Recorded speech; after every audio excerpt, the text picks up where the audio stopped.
আসলে আপনারা জানেন আমরা বন্দর তথা নারায়ণগঞ্জ জেলায় গতকালকে জয়েন করেছি। নারায়ণগঞ্জ জেলা থেকে পরে আমার বন্দর থানায় আগে অফিসার ইনচার্জ হিসাবে জয়েন করলাম গতকালকে।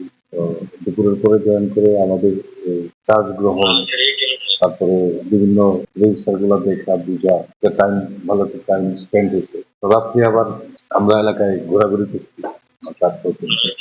তো আমাদের অফিসারদেরকে নিয়ে আমি এই বন্দর থানা এলাকার আইন শৃঙ্খলা অন্যান্য বিষয়গুলো আমরা আলোচনা করেছি, মত বিনিময় করেছি।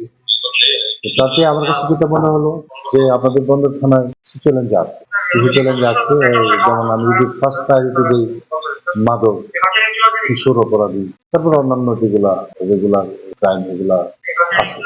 তো আমি আমাদের অফিসারদেরকে নিয়ে বসছি এবং আইডেন্টিফাই করার চেষ্টা করছি যে আসলে কোন কোন পয়েন্ট গুলা কাজ করলে আমরা একটা সুন্দর বন্দর উপজেলা বা বন্দর থানা তৈরি করতে পারবো, জনগণের সেবা নিশ্চিত করতে পারবো। এগুলো আমরা একটা ফ্রেমওয়ার্ক তৈরি করছি, এভাবে আমরা আগাবো। তো আমাদের প্রথম টার্গেট হলো মাদকের বিরুদ্ধে আমরা জিরো টলারেন্স। মাদকের বিরুদ্ধে জিরো টলারেন্স, আপনাদের সহযোগিতা এবং স্থানীয় কমিউনিটির হেল্প নিয়ে আমরা এই মাদককে এখান থেকে বন্দর থেকে নির্মূল করার চেষ্টা করি। কারণ মাদকের সাথে প্রত্যেকটা অপরাধের কিন্তু একটা ব্যাপক কানেক্টিভিটি আছে।